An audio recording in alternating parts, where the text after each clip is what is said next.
দুনিয়াতে সবচাইতে শক্তিশালী প্রাণী কে?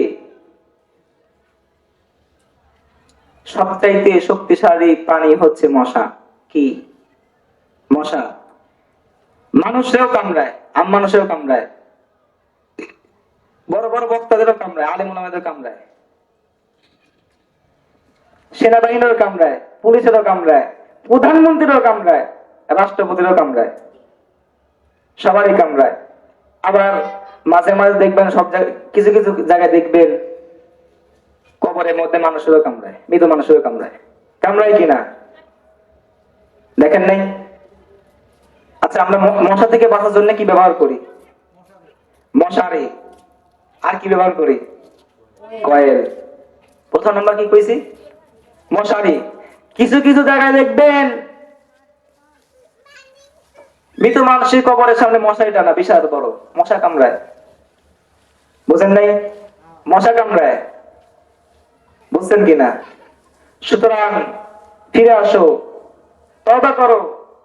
আল্লাহ তাআলা বললেন, ওয়ালা তাজআলু মা'আল্লাহি ইলাহান আখার ইন্নী লাকুম মিনহু নাযীরুম মুবিন। আমার সাথে কাউকে শরীক করিও না। যদি আমার গুণগান নাও গাও, অন্তত আমার সাথে কাউকে শরীক করিও না। প্রিয় উপস্থিতি, আল্লাহ তাআলা পবিত্র কোরআনুল কারীম আমাদেরকে এটা কিতাব হিসাবে দিয়েছেন। কি হিসাবে দিয়েছেন? কিতাব। এই কিতাবের মধ্যে কোন ভুল আছে? আরো জোরে বলেন, ভুল আছে কি? ভুল নাই। এই কিতাবের মধ্যে কোনো ভুল নাই। এই কিতাবের জন্ম থেকে শুরু করে কিয়ামত পর্যন্ত কেউ এই কিতাবের ভুল ধরতে পারবে? পারে নাই, পারবেও না।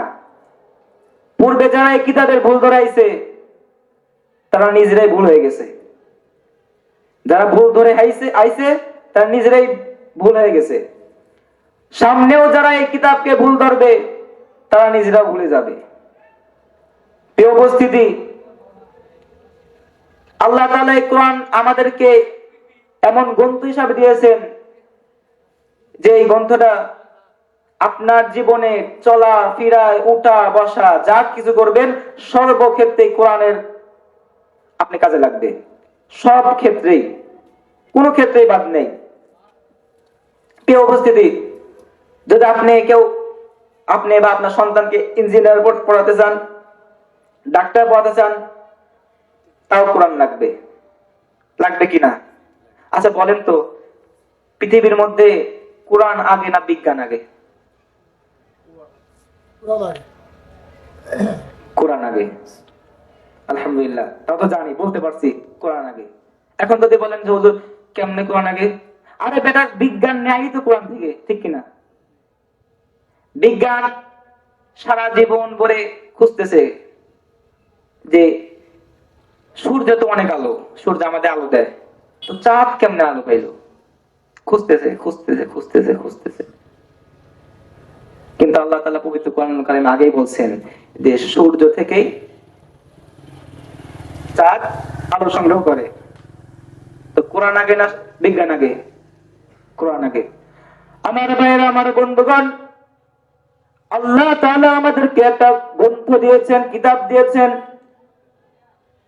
যেই কিতাব ও বান্দা তোমার জীবন চলার জন্য সর্বক্ষেত্রে তোমার দরকার। সব ক্ষেত্রেই তোমার এই কোরআনটা দরকার। সুতরাং আজ যারা বলতেছো কোরআনের মধ্যে এটা নাই ওটা নাই, তাদের অবস্থা কি একটু ভাবেন। যারা আজ বলতেছো কোরআনের মধ্যে এটা নাই ওটা নাই, আমার ভাইয়েরা, আমার বন্ধুগণ, পূর্বে যারা বলছে কোরআনের মধ্যে এটা নাই ওটা নাই, কোরআন মিথ্যা, কোরআন সত্য না, তারা কি হয়েছে? ধ্বংস হয়ে গেছে। সুতরাং আজ যারা বলতেছো কোরআনের মধ্যে এটা নাই ওটা নাই, সাবধান, কখন যেন তোমরাও হয়ে যাও। ঠিক কিনা? ঠিক কিনা?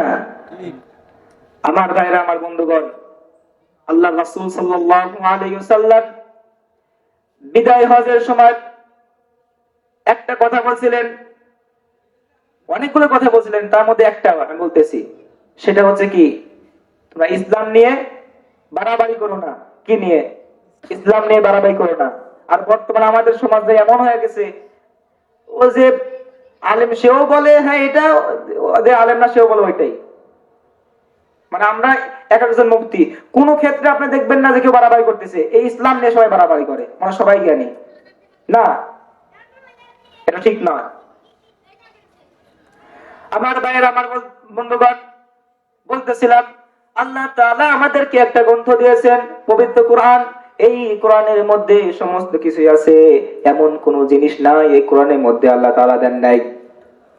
আমার ভাইয়েরা, আমার বন্ধুগণ, ডাক্তার থেকে শুরু করে আলেম ওলামা, হক্কানে আলেম হতে গেলে কোরআন দরকার। আমার ভাইয়েরা, আমার বন্ধুগণ, ডাক্তার থেকে শুরু করে রাষ্ট্র পরিচালনা পর্যন্ত কোরআন দরকার, ঠিক কিনা? আরো যে বলেন ঠিক কিনা? সমস্ত ক্ষেত্রে এই কোরআন দরকার। আমার ভাইয়েরা, আমার বন্ধুগণ, সুতরাং যারা বলতেছে কোরআনের মধ্যে ওটা এটা নাই ওটা নাই, আমি বলবো সাবধান, পূর্বের জাতির মতো এই জাতীয় ধ্বংসের দিকে, ঠিক কিনা? আমার ভাইয়েরা, আমার বন্ধুগণ, আল্লাহ তাআলা যে কোরআন নাযিল করলেন, কোন উদ্দেশ্যে করলেন? কারণ থাকা দরকার কিনা? আমার ভাইয়েরা, আমার বন্ধুগণ, আল্লাহ তাআলা পবিত্র কুরআনুল কারীম নাযিল করেছেন মানুষের পথ দেখানোর জন্য। এটা হচ্ছে কোরআন দিয়েছে আল্লাহ পাক তাআলা। আল্লাহ পাক এই কোরআনকে মৃত ব্যক্তির জন্য দেন নাই, এই কোরআনকে 40 জন্য দেন নাই, এই কোরআনকে খয়রাত করার জন্য দেন নাই। এই কোরআনকে দিয়েছে এই কোরআন দ্বারা মানুষ যেন জীবন সাজায়। আমার ভাইরা, আমার বন্ধুগণ, আমি বলবো না তোমরা 40 মধ্যে কোরআন পড়ো না, পড়ো, এটা আলহামদুলিল্লাহ ভালো, অনেক ভালো। আমি বলবো না তোমরা 3 দিন পর বা মৃত্যুর দিন তোমরা কোরআন পড়ো না, এটা ভালো, তো অনেক ভালো। কিন্তু আল্লাহ পাক তাআলা তো শুধু এই জন্যই দেয় নাই,